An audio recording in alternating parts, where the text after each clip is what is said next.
Ladies and gentlemen, welcome to Pillar to Post. I am your host, Pete Wall, and as usual, I welcome you to the laundry room. That's right, people. I still have not yet built my studio down in the basement. I'm working on it. I'm working on building this channel. But today is May 15th, 2017, and it is Monday Night Raw. This is the review and results show that I do every week. Now, before we go too far, I want to talk about a couple of things.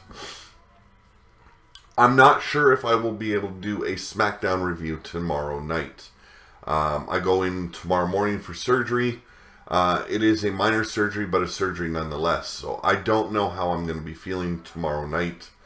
And I don't want people to be upset with me if by chance I can't do my SmackDown review tomorrow night.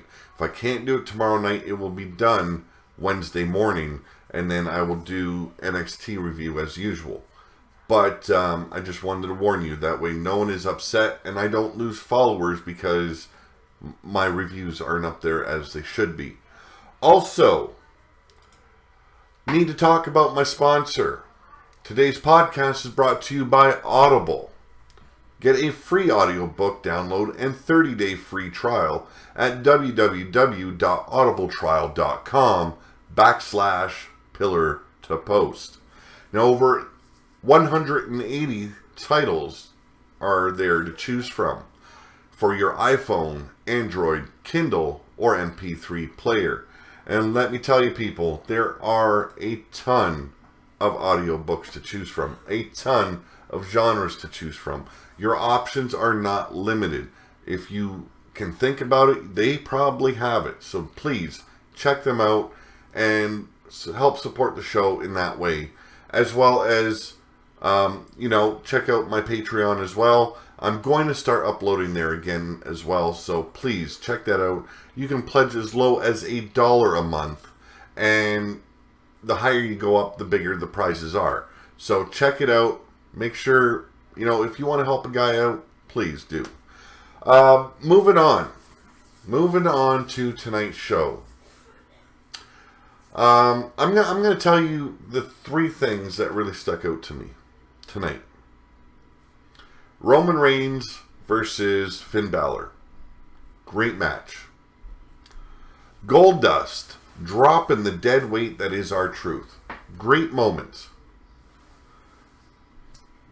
Wyatt versus Seth Rollins. Now, it might have started off a bit slow, but it picked up and the finishing was beautiful. Loved it. The rest of the show. Actually, I should say, Jeff Hardy versus Sheamus wasn't too bad either.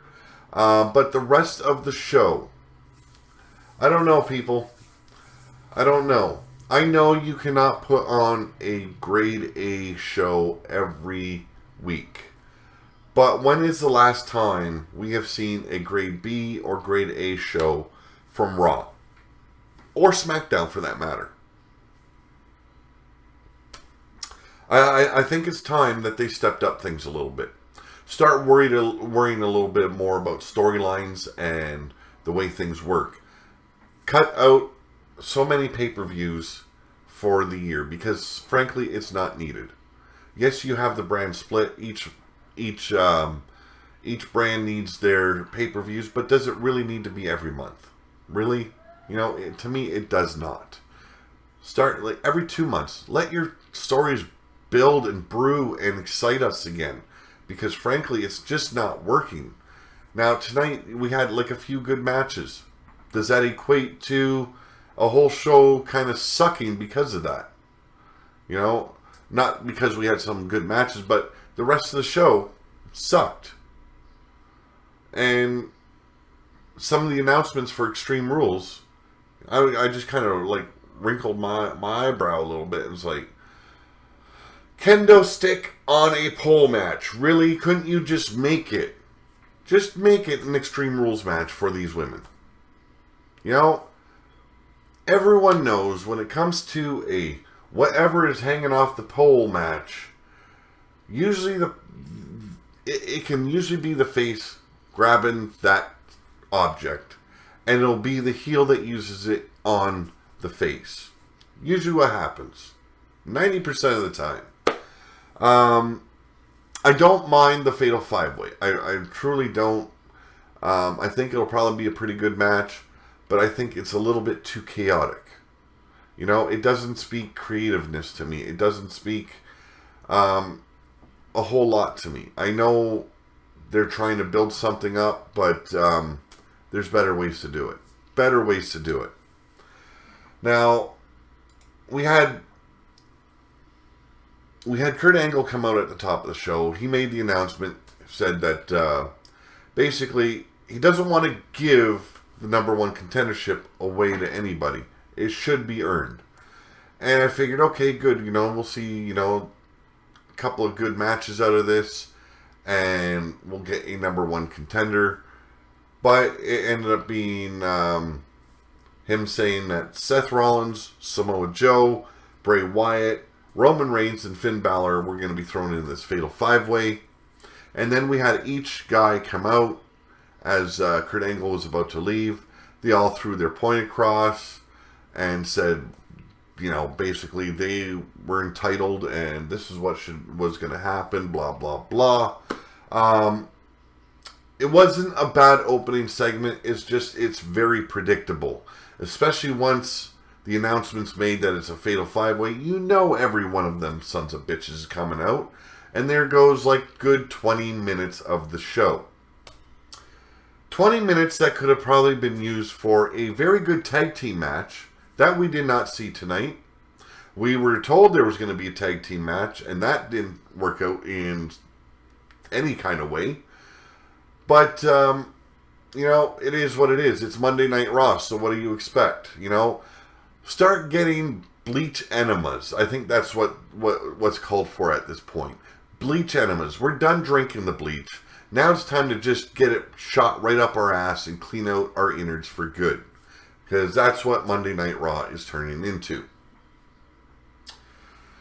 So, we get the Raw Tag Team Champions, the Hardys, walking backstage. They're shown having a conversation. When we come back from the break, though, Angle is with Balor, Rollins, and Reigns. And he makes Rollins versus Wyatt and Balor versus Reigns for tonight because they're all bickering backstage like a couple of fucking Nancys. So we finally get our first match, and that's Sheamus versus Jeff Hardy. Gonna be honest, I'm kind of sick and tired of seeing these guys do single matches. I know what they're trying to do. You know, they want to get the fans used to seeing the Hardy Boys do single matches because that is the inevitable goal in the end, because they really want to push Jeff Hardy. They do want to see the broken Matt Hardy character and gimmick come to fruition here in WWE, but whenever that's going to be, who knows. So they want to get people used to seeing these guys fight in singles matches, and then just occasionally do the tag team match. I hate it because we don't see enough tag teams as for that matter. And it's pissing me off. But it wasn't a bad match. It was good back and forth. You know, we know what kind of bruiser that Sheamus is. He puts on a great show most of the time, especially when he's working with the right people. He delivered a wicked-looking jumping knee to Jeff Hardy's face tonight. But in the end, it was Jeff Hardy that would take the win with a twist of fate and a swanton bomb. Looked great. That was one of the better matches of the night. Can't dispute it. Now after the match, Matt and Jeff stand tall in the ring. They're back to back, making sure they're not going to get a screw job again from Sheamus and Cesaro. And we get it told that still to come, Miz versus Ambrose when we get back. And so Sasha Banks versus Alicia Fox. Alicia Fox. Quick match. Shitty match. Don't want to talk it kind of match. I don't know. You know, something was said by Corey Graves tonight. He said last year and at the top of this year, Sasha Banks was considered the boss. She was riding high. She was at the top of her game.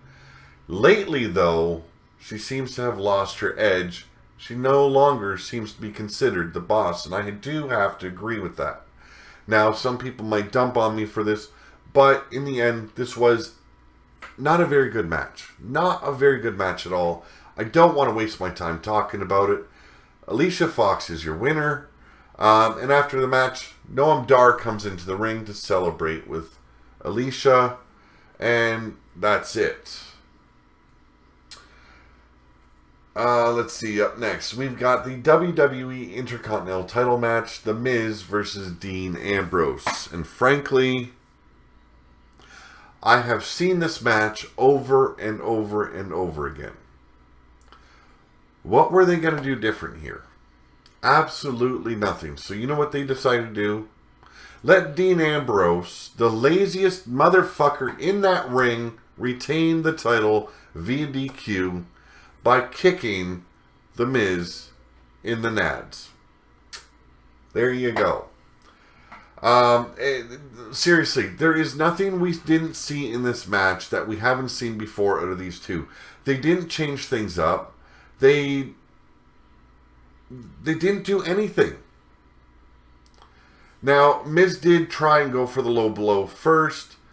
Ambrose did catch it and block it. And then Ambrose nailed the low blow of his own right in front of the referee. The referee called the match, and that was it. You know, other than that, everything that we've seen in that match was on par with everything we've seen them before from these two. Nothing exciting. Frankly, very boring match. I could have done better than this with my eyes closed, I think. You know, if they wanted to keep on throwing these guys at each other constantly, at least change it up here and there, okay? We're tired of seeing the same match over and over again. These guys should be feuding with someone else because, frankly, we've seen them repeatedly go at each other on SmackDown, and it hasn't changed since they came to Raw. It's still seeing the same fucking match. Sick of it. The Miz won by DQ.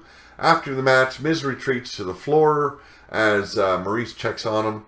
JoJo announces Ambrose is still the champion, but the winner is The Miz. Now backstage, we have Charlie Caruso with Finn Balor. She promotes his WWE 24 special that airs after Raw and the Fatal 5-Way at Extreme Rules. She asks if he's ready to step into the big guy's yard later on Raw tonight.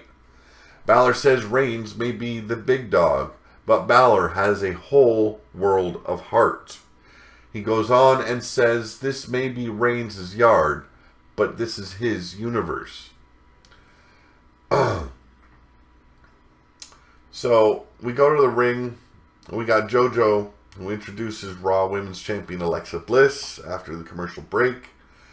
And Alexa Bliss is in the ring with a mic.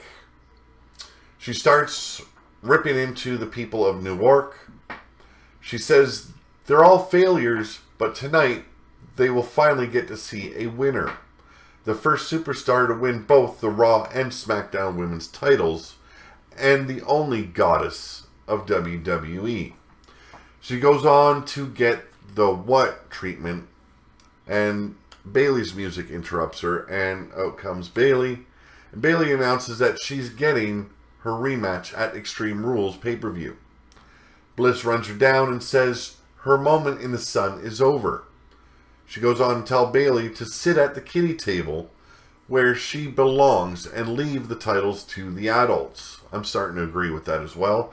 Bayley shoves Bliss and sends her out of the ring. Now Bliss comes to the apron and drops Bayley over the rope, and Bliss goes under the ring and brings out a kendo stick and begins to use it quite literally. Now Bayley gets up and Bliss smacks her on the back with the stick. Bayley rolls to the floor in pain, and Bliss taunts Bayley and stands tall in the ring as her music plays her out. Now, we go to commercial break again. It always seems to be tons of commercials during Raw. And Kurt Angle's on the phone when The Miz and Maurice walk in to interrupt. Now, Miz rants on how the Intercontinental title match ended. He says that he should be the Intercontinental Champion.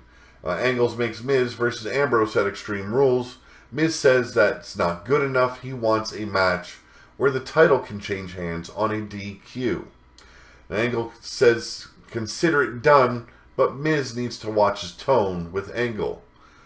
Maurice runs her fucking mouth off in French, and I did like this part. Angle had me laughing. He tried doing his own version of French, and it came out terrible, but it was funny.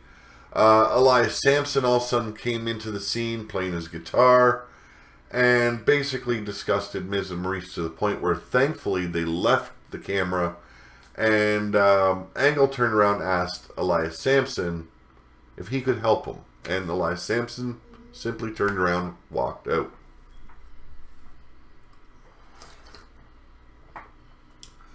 Neville and TJ Perkins versus Austin Aries and Jack Gallagher. You know, I'm going to say it again. We've seen this match a few times now. Kind of getting tired of it. And this is the only way we get to see more than one or two cruiserweights on Raw. That's if they're running 6-man tags or tag team matches themselves. Hardly do we see singles actions from them. It wasn't all too bad of a match, but we've seen all these things happen before. We've seen all the spots. We've seen all the action. It is no different than what we've seen from these guys already. Neville and TJ Perkins pick up the win after TJ Perkins hits the detonation kick or switch, whatever he wants to call it, detonation kick on Gallagher for the pin. Now after the match, TJP and Neville head to the ramp as we go to replays with Gallagher and Aries recovering. Neville raises the title on the ramp and taunts Austin Aries as per usual. Like I said, very predictable match, very similar matches that always happen. I'm kind of getting bored of it. You know, there's other cruiserweights to use. These guys, just because they're in a feud, do not need to be facing each other every week. There can be other ways to build them up and build the feud. It doesn't need to be over and over and over again. It's rinse and repeat, rinse and repeat. That's what we're getting every fucking week. And frankly, this is the second match tonight. Give me a second and let me say hi to my son. How's it going? Oh, I'm good. You're home a little bit earlier. Oh, yeah. I closed early. Oh. Were you supposed to? Yeah. Okay. Okay. It was good seeing you.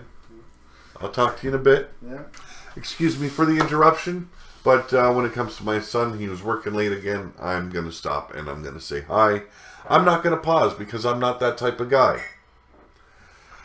Let's see. What do we have on next? We had talk about the WWE Network and blah, blah, blah. Now, back from commercial break, Kurt Angle is checking on Bayley. Says her match with Alexa Bliss at Extreme Rules will be a straight-up wrestling match. Bayley is not happy with this. She says she wants more. She wants to show Alexa Bliss and all the other women in the locker room she is not the child they consider her to be. She's ready for something more. And Angle makes it a kendo stick on a pole match. And I just went, ah! Just, come on. Really? Just give them a straight-up Extreme Rules match. You know, we haven't seen one in a while. Let it be. Now, Golden Truth are backstage, and R-Truth says he let them down last week by not securing the #1 contendership. Goldust says that's nonsense, and they can start the journey back to the top tonight with Luke Gallows and Carl Anderson. Goldust cheers up Truth, and they make their way to wherever they were going, because I thought their match was up next. That's the way it would look. But up next, we had Finn Balor versus Roman Reigns. Like I said, I enjoyed the match. I'm not a big Reigns fan match. I knew he'd probably win this time since Balor got the win over him the last time. A lot of high spots. These guys went on an attack trying to basically show that Reigns, yes, he's injured. Please believe us, And Balor worked on his arm, worked on his ribs every chance he had. Great match. We seen Balor kick out from a Superman punch, which was wow. Not too often you see anyone do that. Besides, Braun Strowman. Hiccups. I'm truly sorry. I can't complain about this match. I really can't. They gave us a lot more than I was expecting. I figured, they'd have Reigns squash him. And thankfully, they did not do that. Now, excuse me. Now, this match could have gone many ways. It could have. I liked everything that went on. For a moment, I thought, wow, are they going to actually let Balor gain a second victory over him? Did not happen. There was a lot of near falls.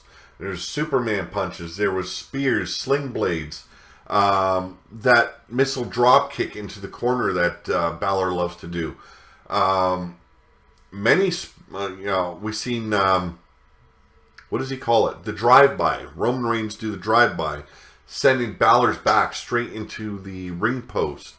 It would all look good. You can't shit on a match when it works out the way it is, no matter if you're a Roman Reigns fan or you hate him.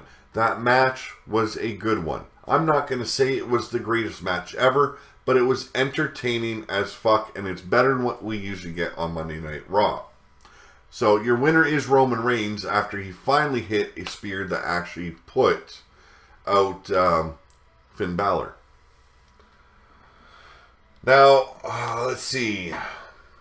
Golden Truth versus Luke Gallows and Carl Anderson. This is very self-explanatory since I already said it at the top of the show. Now, they come out doing their little singing and blah, blah, blah.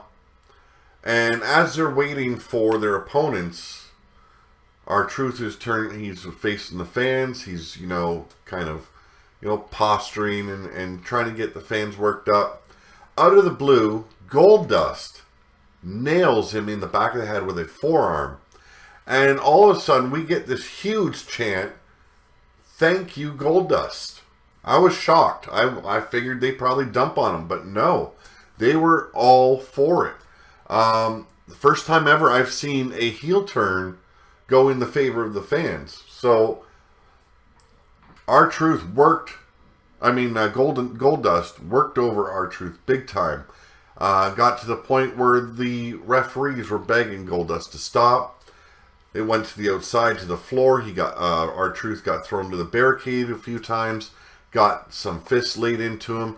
Looked really good. I liked it. It was what it was supposed to be, and it worked for Goldust's favor. Fans are clearly behind Goldust going heel. Up next, Titus O'Neil versus Big Cass. Very quick match, very shitty match. We had Titus O'Neil and Apollo Crews come down after Enzo and Big Cass did their whole shtick. And Titus O'Neil is trying to mimic Enzo Amore.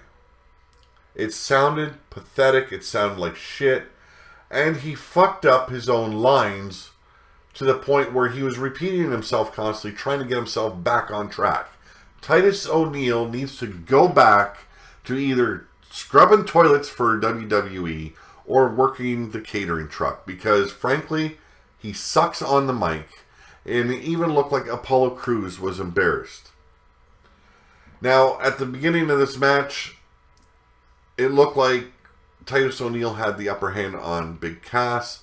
Out of the blue, he hits a big boot, and that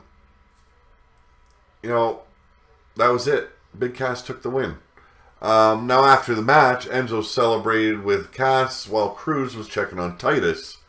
And for some stupid reason, like he always does, Enzo's got to be a little retard. He goes and picks up Titus O'Neil's fallen phone, and he's got to take him a snapshot of himself with Titus O'Neil in the background laying down. I guess Apollo Crews took exception to this and delivered an enziguri to the back of Enzo's head. And even Big Cass was looking at him and was like, what is wrong with you? What is wrong with you? This was filler, which wasn't needed because it could have clearly gone to the Seth Rollins and Bray Wyatt match, which was next. Now, like I said, this match started off very slow. It gradually built, and we started seeing more and more intensity and action from these two, right up to the end where Samoa Joe came out of nowhere, out of the fans, and blindsided Seth Rollins. Now, this match was called as a DQ, and your winner is Seth Rollins. But what I thought was the best part was after the match. Now, after the match, Joe's still working over Seth Rollins inside the ring. And Bray Wyatt comes in and they decide to form an alliance. And they start working over Seth Rollins, kicking him and punching him and what have you. All of a sudden, Bray Wyatt pushes Samoa Joe to the ropes and has a few words with him. And they're about to return to Seth Rollins and do more damage. And out of the blue, we get Sister Abigail hit on Samoa Joe. And just for good measure, he hits the Sister Abigail on Seth Rollins to end it all. And in the end, he tells everyone to follow the buzzards. That was tonight's show. Like I said, the segment with Goldust and R-Truth, I enjoyed it. I enjoyed Finn Balor versus Roman Reigns and the last match, the main event. I liked the gradual build to it. It told a story on its own. And in the end, Bray came out looking pretty damn strong. Now, my problem with that match, though, during the match itself, it just doesn't seem like the same Bray Wyatt we've seen on SmackDown. He doesn't seem as dark. Even with these smoky segments he does on the Titantron, not doing it for me. I got to see something different. Now, after this show goes off the air, I will be doing a second one. I was supposed to do a draw earlier today, and I didn't get it done. So I'm going to be doing that, and then I'm going to be calling it a night. Thank you for watching my review show. Please smash that like button, and if you have not subscribed, please subscribe to help this channel grow. And let's see what tomorrow brings. I'm hoping I can still do the show tonight. We'll see how everything goes in the hospital tomorrow when I do my surgery, and how I'm feeling afterwards. Have a good night all, and I will be seeing you very, very soon.